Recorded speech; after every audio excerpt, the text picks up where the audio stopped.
Jemaat GBI Anugerah Sulung yang dikasihi Tuhan, kita akan memulai ibadah kita kali ini. Kita mau persiapkan hati kita lebih lagi. Kita masuk di dalam doa.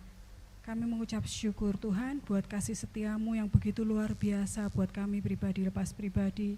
Hingga saat ini kami masih boleh sehat ya Bapa karena kemurahan Tuhan. Dan kami ingin Tuhan memuji dan membesarkan namamu lebih lagi. Biarlah Tuhan hati kami rindu dengan pujian dan penyembahan untuk memberkati Engkau. Di dalam nama Tuhan Yesus kami berdoa dan mengucap syukur. Haleluya. Amin. Biarlah kita mau pujikan satu pujian, datanglah ke bait-Nya dengan hati yang bersyukur.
Memandang keindahan-Mu.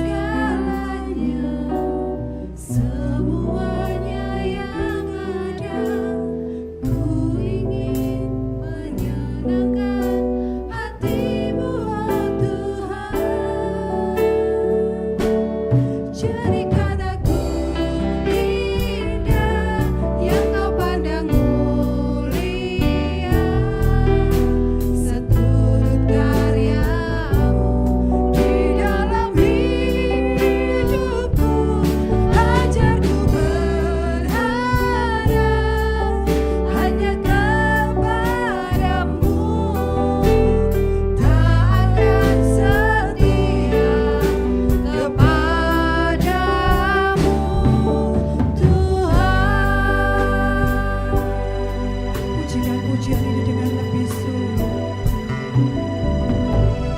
Datang ya Bapa dalam kerinduan.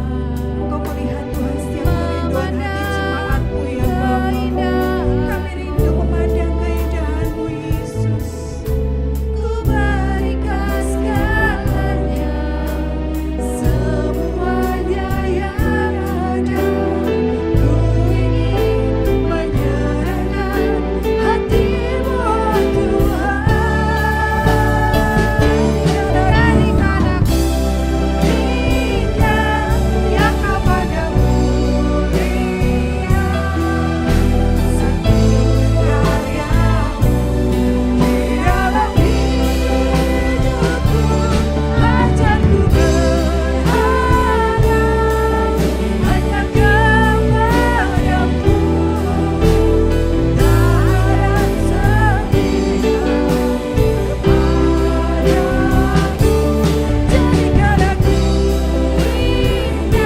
Jadikan aku indah yang kepadamu mulia.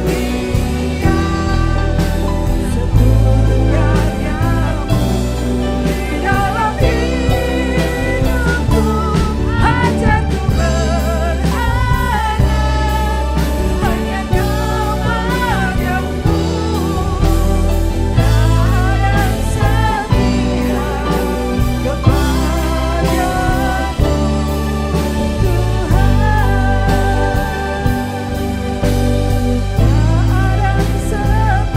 Katakan tak akan setia, tak akan setia kepadamu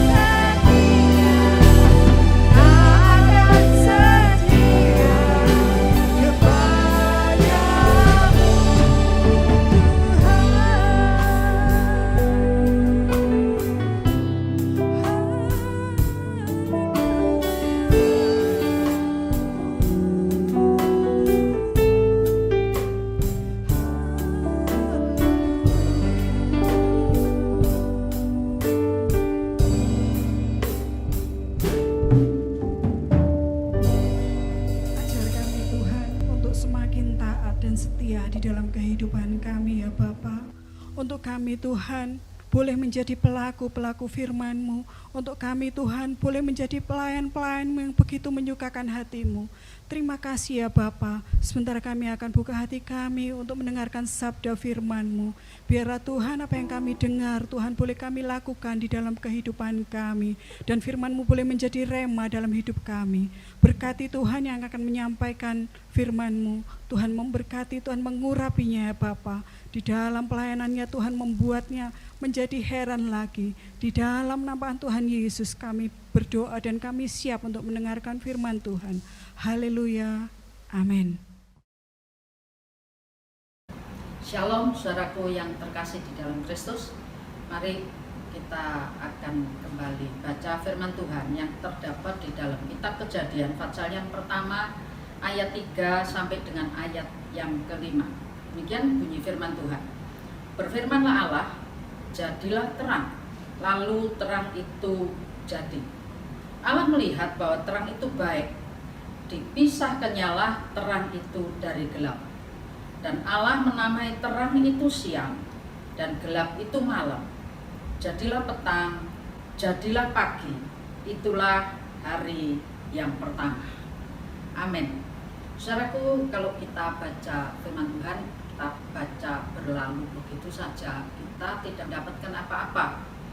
Tapi saya ajak hari ini untuk kita meneliti, ada bagian-bagian yang tersirat, yang kalau kita tidak memperhatikannya, kita tidak mendapatkan berkat apa-apa. Saudara, hari ini kita melihat, kita membaca bahwa di ayat yang ketiga itu dituliskan Allah menjadikan terang. Allah menjadikan terang. Lalu setelah jadi terang, ada pemisahan antara terang dan gelap. Ya. Ada 4 atau 5 poin yang perlu kita perhatikan dari 3 ayat yang kita baca ini. Bagian yang pertama yaitu pada saat awal dijadikan terang, maka setelah itu terjadi pemisahan.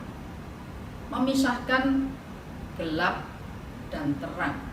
Artinya, saudaraku, pada saat terang itu ada, maka kita bisa membedakan. Ada pemisahan, ada perbedaan. Kita bisa melihat adanya perbedaan. Jadi dipisahkannya gelap itu dari terang. Dan di ayat-ayat selanjutnya, Anda dapat membaca nanti, di situ dikatakan ada juga pemisahan darat dan laut, air yang di bawah dan air yang di atas. Pada prinsipnya, mengapa terang itu dijadikan pada hari yang pertama, pada awal menjelang hari pertama, saudara, itu terang itu dijadikan. Saudara, karena dengan adanya terang, maka mata ini melek, ya, mata ini bisa melek, kita bisa melihat. Kalau dari berapa 2 minggu, 3 minggu yang lalu kita sempat lihat membahas tentang ayat 1, ayat 2, bagaimana tohu bohu, bumi ini jadi campur baur, rusak sekali, gelap gulita, pekat, bagaikan tinta, bagaikan lumpur, hitam, pekat. Orang tidak bisa melihat dan tidak bisa membedakan. Butuh terang. Terang itu bisa memisahkan gelap, bisa membedakan, lalu bisa juga memisahkan terang, darat dan laut. Dalam 1 Yohanes 1 ayat yang kelima, di situ dituliskan Allah adalah terang. Di mana ada terang, di situ gelap itu lari. Oleh karena ada terang, maka mata kita ini bisa melihat, lalu kita bisa membedakan. Termasuk selanjutnya, kalau hati kita ada terang, kalau terang firman Allah menerangi batin kita, maka mata rohani kita juga bisa melek. Kita bisa melihat adanya kesalahan, adanya dosa, adanya segala sesuatu yang dilarang, dan kebenaran. Jadi dengan adanya terang, bukan saja mata jasmani kita melek, tapi mata rohani kita juga melek. Kalau mata rohani kita melek, kita ini tidak gampang terbujuk, tidak gampang ditipu, karena punya mata rohani yang melek, bahkan jeli melihat. Salah satu kelebihan daripada burung elang adalah dia bisa melihat jauh dan tajam sekali, sehingga di mana ada mangsa, di situ dia bisa melihat dengan tepat. Itu sebabnya, saudaraku, biarlah kita butuh mata hati yang terang. Yang kedua, kalau yang kita baca tadi, kita bilang ada terang, lalu ada pemisahan. Dan ayat juga menuliskan, ya, jadilah pagi, jadilah petang, jadilah pagi, itulah hari yang pertama. Jadi, saudaraku, karena ada terang, orang bisa melihat. Dan karena ada terang, lalu ada pemisahan antara terang dan gelap, maka dari situ hal yang kedua dari ayat yang kita baca adalah adanya batasan waktu. Ya, jadilah pagi, jadilah petang. Jadi hari itu adalah hari yang pertama. Kalau ada hari pertama, berarti ada kurun waktu yang kesekian dan ada batasan waktu sampai hari terakhir di mana Yesus datang kali yang kedua. Jadi, saudara, untuk terang ini memberikan kepada kita batasan waktu. Begitu ada batasan waktu, kita juga harus tahu, saudaraku, ya, harus tahu bahwa ada batasan kesempatan. Itu sebabnya kesempatan yang ada, biarlah kita isi dengan sebaik-baiknya. Kesempatan itu terbatas. Ada hari pertama, ada hari terakhir. Nah, di antara hari pertama dan terakhir, itulah kesempatan-kesempatan yang Tuhan berikan kepada kita. Pengkhotbah pasal 9 ayat yang ke-11. Di dalam terjemahan The Message dikatakan, pemenang itu bukan untuk yang lari cepat, pemenang itu bukan untuk yang pandai, pemenang itu bukan untuk yang kuat. Tapi ternyata di terjemahan The Message, pemenang itu adalah untuk orang-orang yang bisa menggunakan kesempatan, mengisi kesempatan yang diberikan dengan sesuatu yang berguna. Dan berbicara batasan waktu, Saudara, Efesus katakan, waktu-waktu ini adalah waktu yang jahat. Itu sebabnya jangan bermain-main dengan waktu, jangan menyia-nyiakan waktu, mengingat batasan yang ada, mengingat batasan yang ada, kesempatan yang ada yang sangat terbatas dalam kehidupan manusia ini. Tuhan itu baik, Tuhan memberikan kesempatan kepada setiap kita.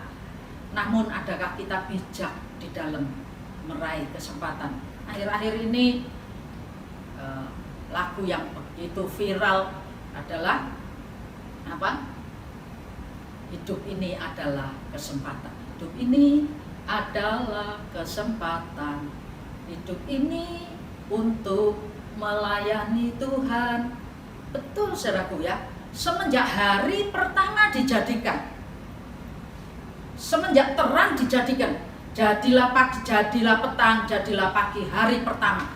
Itu batasan awal untuk penciptaan bumi. Batasan awalnya adalah ketika terang dicipta, jadi petang, jadi pagi. Untuk setiap manusia ada hari pertama. Apa itu hari pertama? Ketika kita semua ini lahir, ketika kita ini melihat dunia ini, ketika mulai diawali dengan tangisan. Bayi kalau tidak nangis tidak sehat katanya. Jadi itulah hari yang pertama. Setiap kita ada batasannya. Itu sebabnya harus bijaksana. Anda mau jadi orang yang dimakan oleh kesempatan, atau Anda jadi orang yang menggunakan kesempatan? Pengkhotbah tadi mengatakan, pemenang itu bukan karena Anda kuat. Sekalipun Anda kuat, tapi kalau Anda tidak pandai-pandai menggunakan kesempatan, maka sebetulnya Anda juga, kekuatan Anda itu tidak ada artinya. Jadi, saudaraku, biar kita mau berbicara. Jadi, kalau kita lihat ya, sejak itu berbicara tentang sejak hari itu melek, saudaraku ya, melek. Jadi ada hari yang pertama, isi kesempatan hidupmu.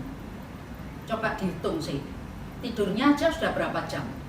Katanya tidur sehat 8 jam, bekerja 8 jam, istirahat 8 jam. Berapa waktu yang Anda pergunakan untuk melayani Tuhan?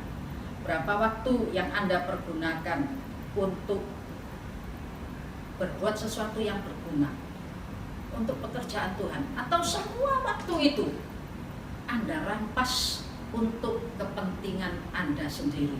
Anda isi, katanya hidup adalah kesempatan, hidup untuk melayani Tuhan. Melayani Tuhan atau melayani diri sendiri?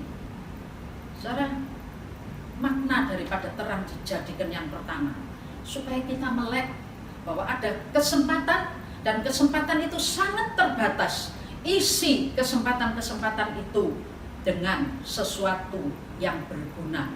Tuhan mencipta kita, pasti punya rencana. Kita pasti punya tugas. Adakah Anda sudah berjalan sesuai dengan tugas yang Tuhan percayakan kepada Anda? Di atas pundak Anda ada sebuah tugas, amanah daripada Tuhan yang begitu penting, dan tiap orang berbeda-beda sesuai dengan talenta masing-masing. Jadi, saudaraku, biarlah kita tahu, kalau kita ini dicipta oleh Tuhan. Kalau kita keluar dari alur rencana Tuhan, kita sama dengan terhilang. Saudara, kita di luar jalur. Mari kita kembali pada jalur. Gunakan waktu yang ada. Jangan egois cuma untuk kepentingan sendiri terus.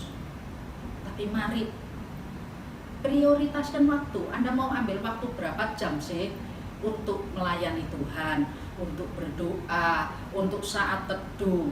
Minimal 1/10 waktu itu. Anda jangan mikir perpuluhan itu cuma duit, tapi waktu juga. Waktu itu punya siapa? Punya kita. Siapa yang kasih? Tuhan. Sebetulnya punya Tuhan dipercayakan kepada kita. Itu sebabnya isi waktu dengan segala sesuatu yang berguna. Ada pujian yang lain. Gunakanlah waktumu, detik-detik di dalam hidupmu, karena waktu ini waktu yang jahat. Betul saudaraku ya, hari-hari ini jahat. Iblis bekerja keras. Kalau anak-anak Tuhan tidak bisa memanfaatkan kesempatan yang ada, salah satu taktik iblis yang berhasil adalah menunda.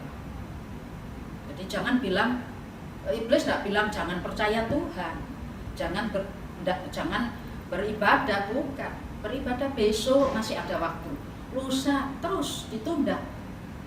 Jadi Anda harus taruh prioritas, mana yang Anda prioritaskan untuk kesiapan pelayanan buat Tuhan, saudaraku ya. Dan kemudian jadilah pagi, jadilah petang, jadilah pagi. Ada hari yang itulah hari yang pertama. Saudara, kalau Anda sehat-sehat, Anda mungkin tidak tahu merasakan masih bisa melihat terang enggak, masih lihat besok enggak. Penciptaan terang memberikan kesempatan kita untuk lihat besok.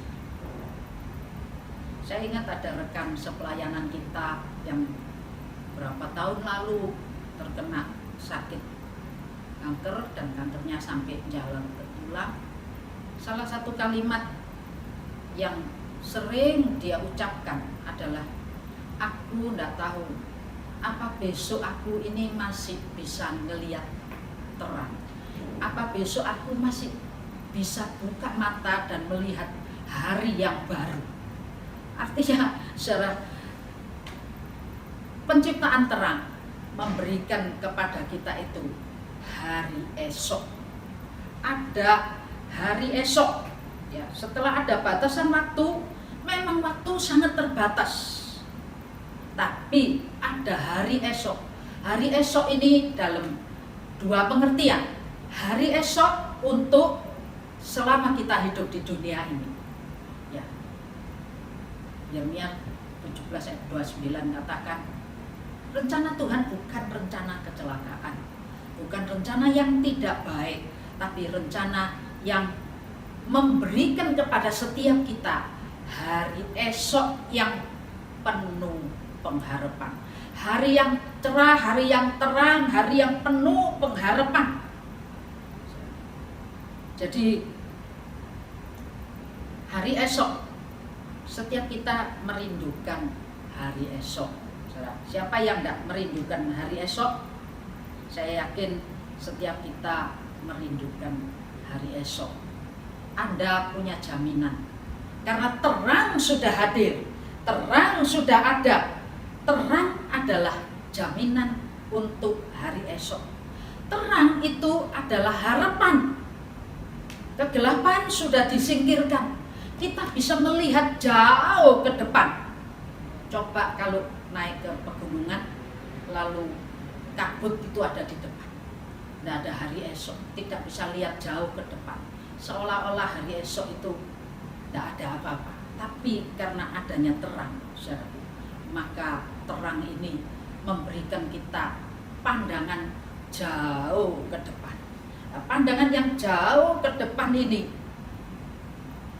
menyadarkan kita bahwa di samping ada harapan untuk hari esok kita ketika kita hidup di bumi, tapi ada juga hari esok untuk kehidupan yang kekal. Hari esok dalam kekekalan. Hari esok dalam kekekalan. Saudara, hari esok yang ada di bumi ini tadi dikatakan tergantung daripada menggunakan kesempatan. Di kitab Amsal diajarkan belajar kepada semut. Semut itu tahu mengumpulkan makanannya pada saat musim kemarau. Artinya semut ini tahu melihat kesempatan. Dan bukan cuma melihat kesempatan, tapi semut ini juga bekerja dengan rajin selagi ada kesempatan. Selagi dia mampu, selagi dia tidak terancam oleh, ya, kalau hujan semut mati semua, saudaraku ya. Jadi semut itu belajar kepada semut. Artinya untuk hari esok yang ada di bumi ini, anak-anak muda, Anda tentu punya cita-cita, punya keinginan. Ada pepatah katakan, gantungkan cita-citamu setinggi langit, seperti bintang di langit digantungkan. Tapi kalau menggantungkan cita-cita aja setinggi langit, ya tidak akan pernah Anda dapat menggapai langit itu. Yang ada adalah memang harus punya cita-cita, harus bisa melihat hari esok, prospek ke depan. Orang muda harus tahu mau jadi apa, pengen jadi apa. Harus punya mata yang jeli terang melihat hari esok. Kalau Anda remeng-remeng, Anda tidak tahu mau jadi apa, langkah Anda tidak bisa ditata.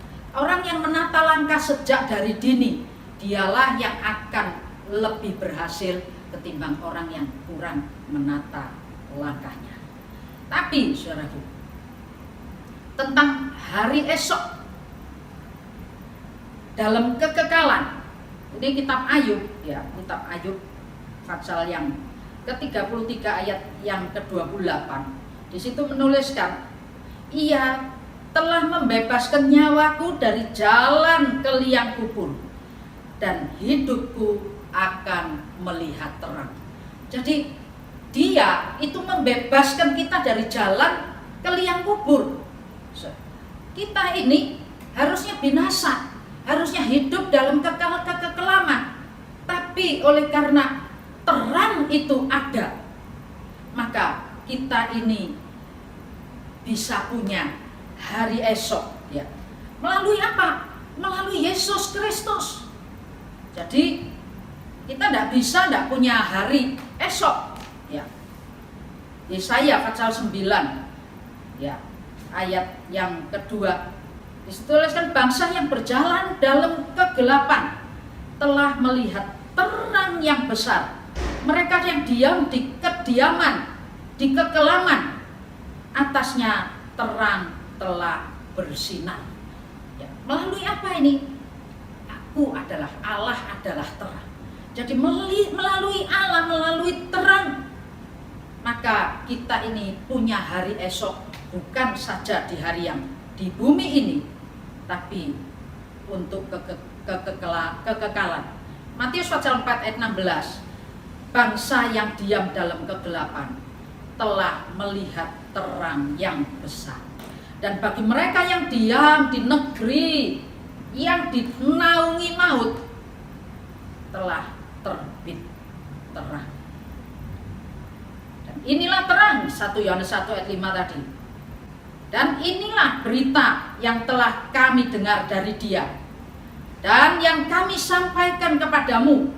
Allah adalah terang, dan di dalam Dia sama sekali tidak ada kegelapan. Ya. Di dalam Tuhan, sebelum yang lain dibenahi, awal karya Allah adalah munculnya terang di bumi ini.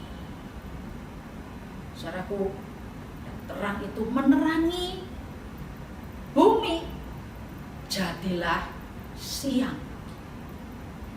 Namun demikian, Allah tidak membiarkan malam itu kelam. saudaraku ya. Allah akan menciptakan benda-benda penerang untuk malam hari. Kita tahu terang dicipta hari yang pertama. Tujuannya adalah supaya mata kita melihat. Dengan mata yang melihat, kita bisa membedakan mana yang baik, mana yang buruk, mana yang dikenan Tuhan, mana yang dibenci Tuhan, mana yang harus kita pilih, mana yang harus kita tolak, mana yang harus kita lakukan, dan mana yang harus kita hindari. Lalu terang dijadikan, jadilah hari pertama. Artinya sejak hari itu, kalau ada kata sejak hari itu hari pertama, maka akan sampai hari yang akan datang. Itu berbicara tentang ada batasan waktu. Dan batasan waktu ini berbicara tentang kesempatan. Yang kedua, saya ulangi. Siapa yang bisa menggunakan kesempatan? Siapa yang menyadari keterbatasan kesempatan yang Tuhan berikan? Dan siapa yang bijak seperti semut, yang tahu menggunakan kelebihannya, kemampuannya, dan memanfaatkan kesempatan yang ada, dikaryakan semaksimalnya, maka dialah yang akan muncul jadi pemenang yang luar biasa. Dan yang ketiga ini saya katakan, saudaraku, buat pemenang-pemenang, Anda punya hari esok. Kalau iblis membuat bumi ini jadi sirna, bumi ini jadi gelap gulita, bumi ini jadi hancur, Tuhan mengubah yang hancur, yang tohu bahu, yang campur aduk itu dengan menciptakan terang, sehingga campur aduk itu bisa dipilah dan dibenahi jadi teratur. Maka saudara, kesempatan yang berikut berbicara tentang adanya hari esok. Anda yang mau berjuang, Anda yang mengerti kesempatan yang terbatas ini. Di bumi ini kita cuma punya kesempatan terbatas. Daud dalam kitab Mazmur katakan, umur manusia itu 70, kalau dia kuat jadi 80, selebihnya adalah penderitaan dan kesengsaraan. Selagi sehat, selagi kuat, selagi bisa, jangan cuma dibuat tidur-tiduran, jangan dibuat sesuatu yang sia-sia. Pakai untuk berjuang, untuk diri Anda sendiri. Tapi jangan lupa, dalam dirimu ada rencana Tuhan. Dan hiduplah di dalam rencananya, dengan talent-talent yang Tuhan percayakan, yang Tuhan berikan kepadamu. Manfaatkan itu sebaik-baiknya, maka engkau akan memperoleh sesuatu yang luar biasa hari esok. Untuk hari yang di bumi saja, apa yang kau kerjakan hari ini, itulah yang akan kau nikmati hari esok. Kalau hari ini kau tidur-tiduran, males-malesan, maka esok engkau tidak punya apa-apa. Kalau hari ini kau berjuang, esok engkau akan memperoleh sesuatu yang luar biasa. Tapi terlebih daripada hari esok yang ada di sini, Tuhan Allah melalui Yesus Putra yang tunggal itu diberikan kepada bumi ini, diberikan pada manusia yang mau percaya kepada Dia. Lewat kematian dan kebangkitannya, maka sesungguh-sungguhnya lewat salib akan ada jaminan, akan ada hari esok, akan ada hari esok di masa kekekalan. Yesaya 53 ayat 11 dan 12. Sesudah kesusahan jiwanya, ia akan melihat terang dan menjadi puas. Dan hambaku itu sebagai orang yang benar akan membenarkan banyak orang oleh hikmatnya, dan kejahatan mereka dipikul. Jadi, saudara, oleh penderitaan Yesus Kristus di atas kayu salib, oleh kesusahan jiwa yang ditanggung di atas kayu salib, maka Dia melihat terang, puas. Mengapa? Karena orang-orang, membenarkan banyak orang, dan membawa orang-orang bisa juga melihat terang. Membawa orang yang harusnya binasa, yang hidup di alam yang dinaungi oleh kekelaman alam maut, sudah dipindahkan kepada alam kehidupan yang kekal, alam yang terang, bukan dunia yang fana, tapi hidup di dalam kekekalan. Ayat 12-nya, sebab itu aku akan membagikan kepadanya orang-orang besar sebagai rampasan. Ia akan memperoleh orang-orang kuat bagai jarahan, yaitu sebagai ganti, karena ia telah menyerahkan nyawanya ke dalam maut, dan karena ia terhitung di antara pemberontak-pemberontak, sekalipun ia menanggung dosa banyak orang dan berdoa untuk pemberontak. Jadi Yesus mati menanggung dosa kita sekalian, menanggung kesalahan-kesalahan kita, menanggung hukuman-hukuman kita. Itu sebabnya Yesus yang mati di atas kayu salib di Bukit Golgota memberikan ketebusan bagi kita, dan oleh karena penebusan itulah kita dipindahkan dari alam yang kelam pada alam yang terang, dari alam yang tidak ada harapan, tapi menuju alam yang punya janji dalam kehidupan yang kekal. Saudara, saya tadi katakan bahwasanya ada petang, ada pagi, dan petang itu ada gelap itu jadi petang, jadi malam. Bumi ini memang banyak diwarnai gelap, kekelaman, karena iblis juga berkuasa. Itu sebabnya Allah tidak membiarkan malam itu kelam. Allah tidak membiarkan malam itu gelap gulita. Secara terang dalam bahasa Ibrani, saudaraku ya. Terang itu dalam bahasa Ibrani disebutkan sebagai or ya, yang artinya gelombang energi terang. Gelombang energi yang besar itu membawa terang yang mendatangi, yang mula-mula mendatangi bumi. Jadi gelombang energi terang yang besar, gelombang-gelombang besar, energi yang datang ke bumi pada awal, sehingga jadilah terang ini.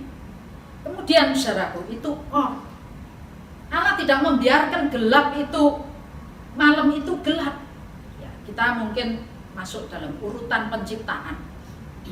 Di Kejadian 1 ayat 3 dan 5 tadi dituliskan jadi terang. Kemudian hari kedua jadi cakrawala, ayat 6 sampai 8. Hari yang ketiga jadilah darat dan laut ya. Jadi terang, cakrawala, darat dan laut. Darat dipisahkan, yang kering dipisahkan karena sudah ada terang gitu saudaraku ya. Lalu hari keempat disitulah dijadikan benda-benda penerang. Saya lanjut hari kelima, ikan dan burung, keenam binatang dan manusia, dan hari ketujuh Allah beristirahat. Benda-benda penerang setelah pemisahan darat dan laut, setelah jadi terang, jadi cakrawala saudaraku. Setelah jadi cakrawala, maka darat dan laut dipisah. Setelah darat dan laut dipisah, Tuhan menciptakan benda penerang yang lebih kecil di bumi ini. Untuk menerangi apa? Untuk menerangi malam. Ya, cakrawala, ya, cakrawala.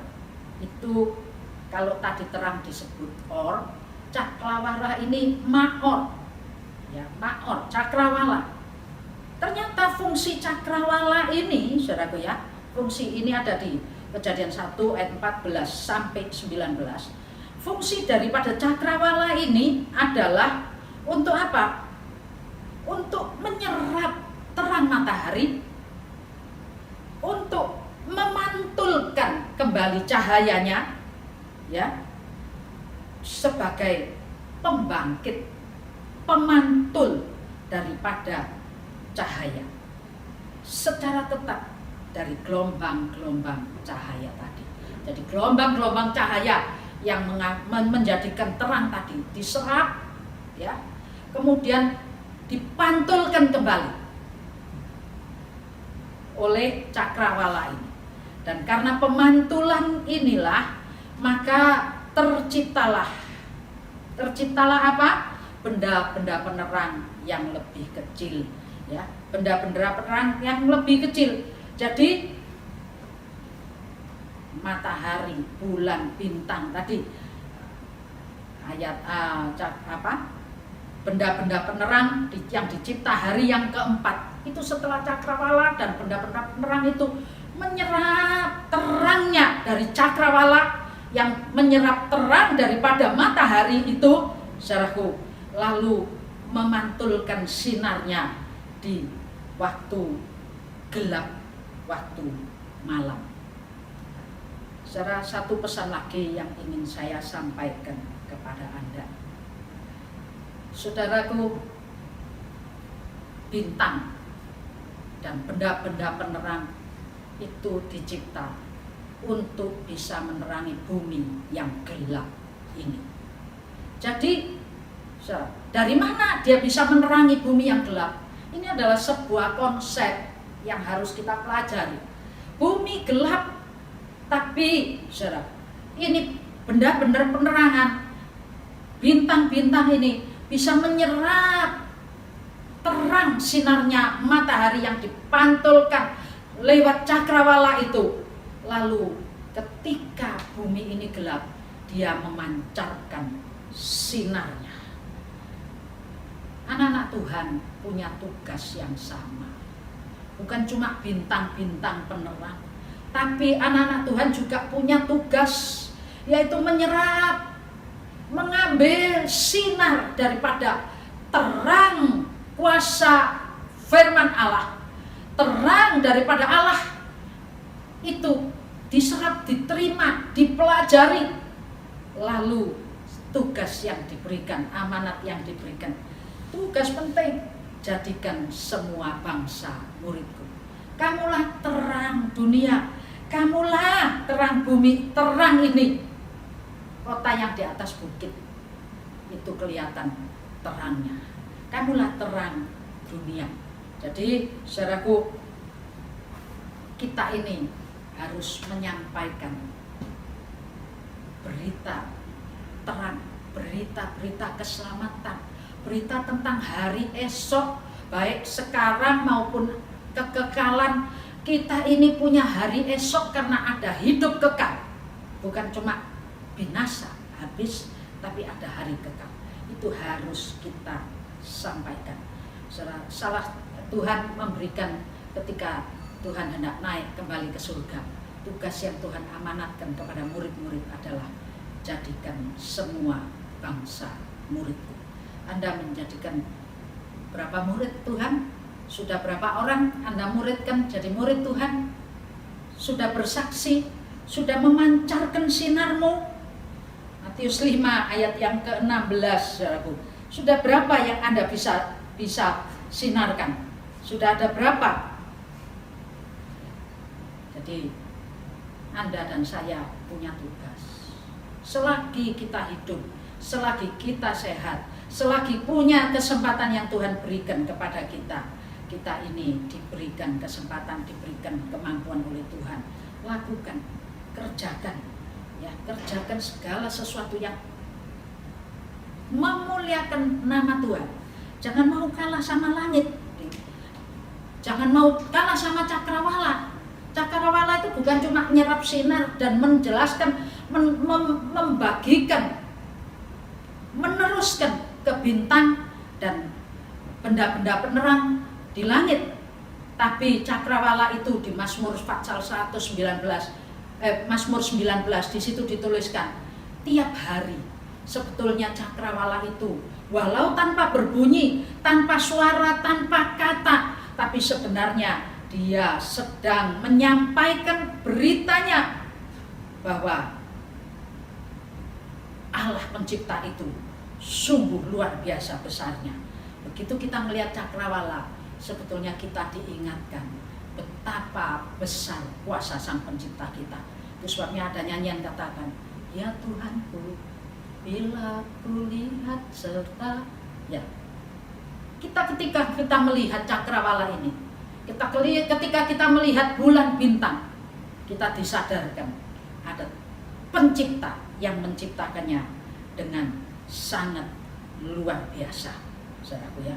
Jadi mari jangan kita ini sembarangan. Oleh Dia kita ini diberikan keselamatan.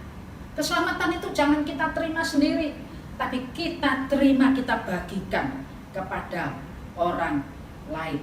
Dalam Filipi 1 ayat yang ke-11, di situ juga dituliskan kita ini harus membagikan kabar baik, menceritakan tentang kabar baik supaya tidak banyak orang yang menuju kepada kebinasaan.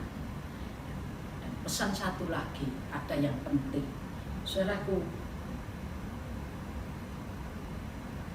benda-benda langit atau dikatakan para tentara langit itu dicipta, saudara ya. Tentara langit itu dicipta bukan untuk disembah.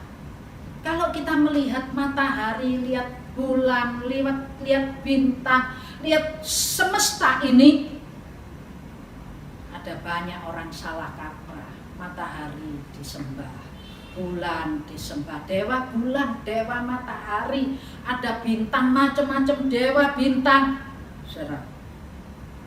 Tapi sebenarnya kita ini melihat ciptaannya, kita diingatkan pada Sang Pencipta. Mazmur 135 ayat yang ke-6, di situ katakan Tuhan itu melakukan apa saja yang dikehendakinya, di langit, di bumi, di laut, di bawah bumi samudra raya.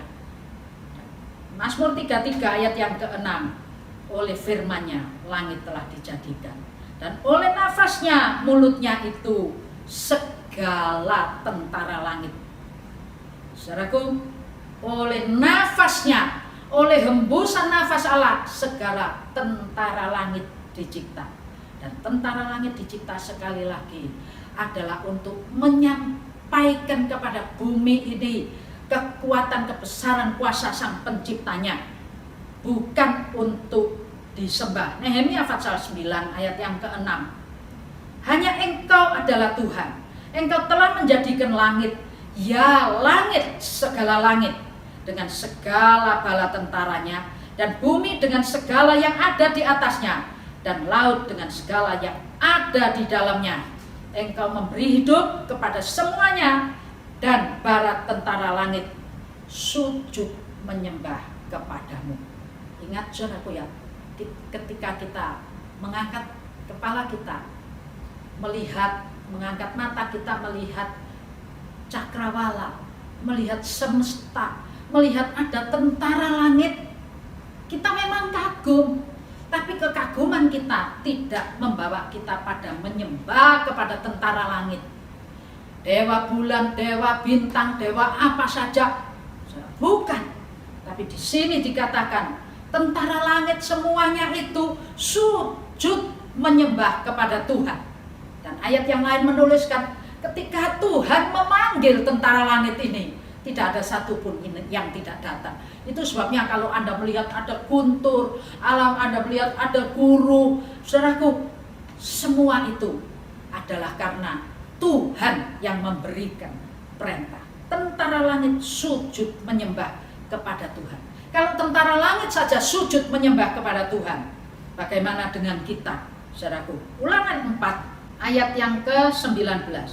Dan juga supaya jangan engkau mengarahkan matamu ke langit, sehingga apabila engkau melihat matahari, bulan, dan bintang, dan segenap tentara langit, engkau disesatkan untuk sujud menyembah dan beribadah kepada sekaliannya itu, yang justru diberikan Tuhan Allahmu kepada bangsa-bangsa di seluruh kolong langit ini sebagai bagian. Jadi tentara langitlah, bulan, bintang, matahari, dan semua tentara langit itu dicipta oleh Tuhan, diberikan kepada kita yang tinggal di kolong langit ini untuk apa? untuk menjadi benda penerang di waktu malam, supaya malam itu tidak pekat. Di tengah gelapnya bumi, Tuhan ingin mengatakan masih ada pancaran terang Allah, masih ada pancaran kasih Allah. Kuasa Allah masih bekerja di tengah-tengah gelapnya malam sekalipun. Yesaya 40 ayat 26, arahkanlah matamu ke langit, lihat siapa yang menciptakan semua bintang itu, dan menyuruh segenap mereka, tentara mereka, keluar sambil memanggil nama mereka sekaliannya. Satu pun tidak ada yang tidak hadir, sebab Ia Maha Kuasa. Jadi ingat saudaraku, apa makna terang di cipta pertama? Kalau kita baca sekilas, kita tidak dapat apa-apa. Tapi kalau kita ingat, terang di cipta pertama, terang itu muncul supaya mata kita jadi melek, supaya mata kita jadi melihat. Coba jalan di kegelapan, coba masih bau tahu, masih campur aduk, campur baur, kita tidak bisa melihat apa-apa. Tapi Tuhan mengasihi kita. Itu sebabnya sebelum manusia dicipta, suatu yang disiapkan oleh Tuhan adalah menciptakan terang, supaya ketika manusia dicipta, manusia ini punya mata yang bisa melihat.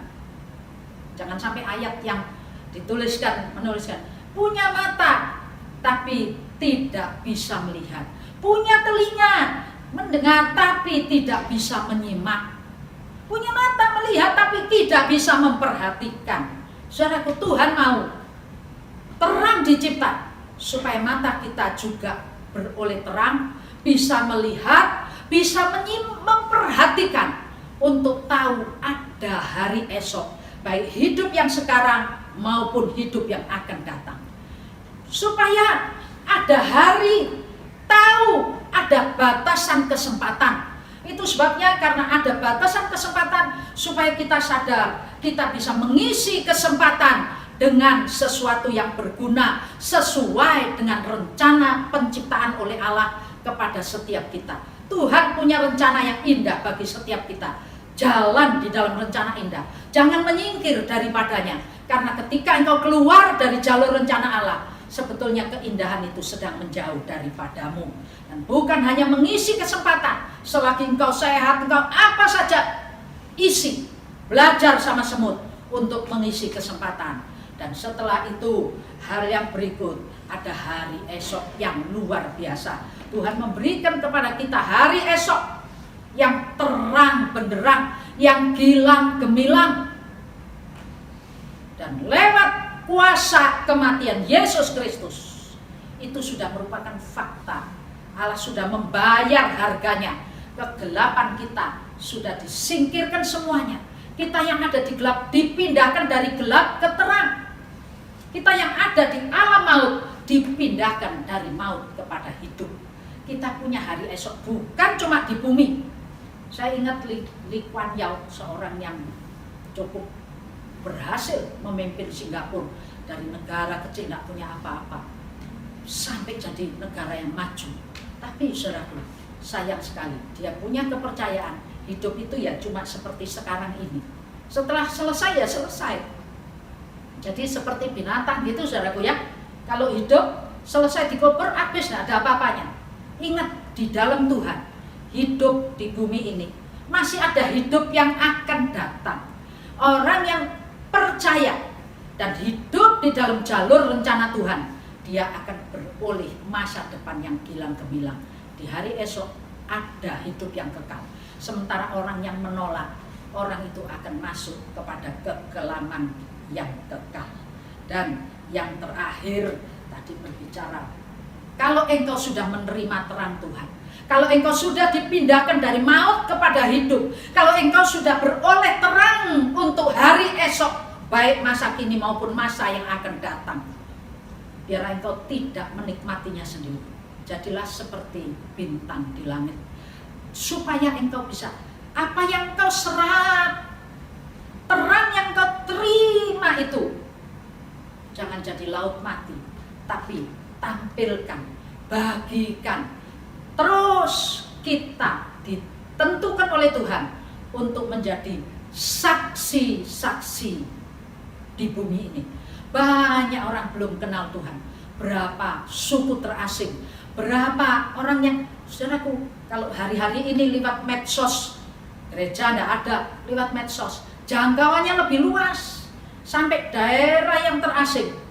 Selama satelit ada, di situ berita keselamatan. Itulah sebabnya jangan engkau tidak melakukan apa yang jadi terang, jadi benda penerang di waktu malam. Jadilah saksi-saksi Kristus di tengah bumi yang penuh dengan kegelapan ini. Dan ingat, jangan lupa, benda penerang diciptakan untuk menyembah kepada Tuhan, untuk menceritakan tentang kebesaran Tuhan, untuk menjadi contoh kepada kita sekalian bahwa mereka taat dan menghormati penciptanya, bukan membuat kita terkagum-kagum lalu mengangkat dewa bulan, mengangkat dewa matahari dan lain sebagainya. Tuhan mau supaya kita ini ya jadi terang. Dan dua ayat penutup, 3 ayat penutup dikatakan, Amsal 4 ayat 18, jalan orang benar itu seperti cahaya fajar yang kian bertambah terang sampai rembang tengah hari. Jalan Anda seperti cahaya fajar. Kalau Anda hidup dalam kebenaran Allah, kemanapun Anda pergi, sebetulnya cahaya itu sedang memancar dari hidup Anda, dari perjalanan hidup Anda, dan akan jadi lebih terang, dan lebih terang lagi. Yesaya 58 ayat 8, pada waktu itulah terangmu akan merekah seperti fajar, dan lukamu akan pulih dengan segera. Kebenaran menjadi bersinar di depanmu, dan kemuliaan Tuhan di barisan belakangmu. Yesaya 60 ayat 1 dan 2, bangkitlah, menjadi teranglah, sebab terangmu datang dan kemuliaan Tuhan terbit atasmu. Sebab sesungguhnya kegelapan menutupi bumi ini dan kekelaman menutupi bangsa-bangsa, tapi terang Tuhan terbit atasmu dan kemuliaannya menjadi nyata atasmu. Jadilah terang. Jangan lupa 6 poin. Ya, Anda harus menyari ini, dan Anda harus jadi terang. Amin. Mari kita berdoa. Terima kasih Bapak Surgawi buat pengertian-pengertian yang kembali Engkau bukakan bagi kami. Kami tahu terang itu dicipta di awal pembenahan setelah bumi rusak. Kami mau mata kami terang melihat. Kami tidak mau menjadi orang yang melihat tapi tidak bisa memperhatikan. Kami mau mendengar dan memperhatikan, menyimak. Kami menjadi orang-orang yang sadar bahwa kesempatan yang Tuhan berikan kepada kami harus kami isi dengan sesuatu yang berguna untuk kami boleh berjalan di jalur Tuhan, supaya kami memperoleh hidup yang kekal. Ada hari esok, ada janji Tuhan, ada berkat Tuhan bagi kami di bumi ini, bahkan di hidup yang akan datang.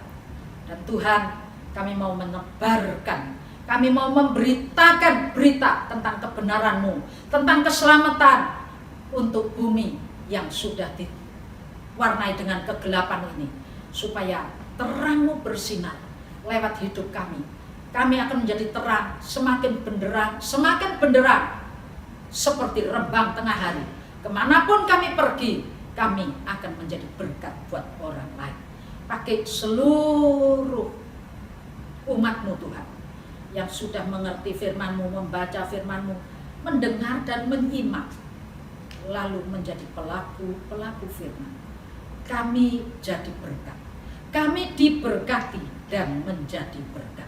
Kami percaya terang itu bukan cuma dicipta di awal, tapi sampai saat ini terang itu benderang memancar dalam hidup kami, sehingga kemanapun kami pergi, kami menyenangkan, membawa berita keselamatan bagi banyak orang. Diberkati oleh Tuhan semua yang mendengar. Dalam nama Tuhan Yesus. Amin.